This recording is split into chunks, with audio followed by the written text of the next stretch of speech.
এবং এই যে চাঁদাবাজি, এটার জন্য রিমান্ডে নেওয়ার কি আছে? মানে কেউ তাদেরকে চাঁদাবাজি করতে পাঠিয়েছিল কি না এটা জানার জন্য? এটা কি আপনি বলেন তো, এই 50 লাখ টাকা যদি ব্যাংক থেকে চুরি হতো তাহলে কি রিমান্ডে নিত? ব্যাংক থেকে যে ঋণ খেলাপিরা কোটি কোটি টাকা নিয়ে বসে আছে তাদেরকে রিমান্ডে নেয়?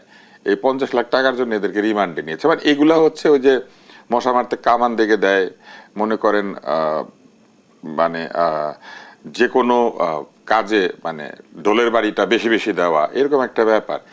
কোথায় চাঁদাবাজি হচ্ছে না?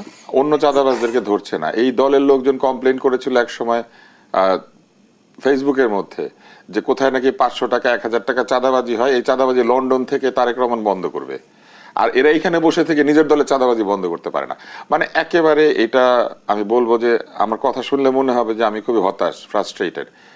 It is totally frustrating.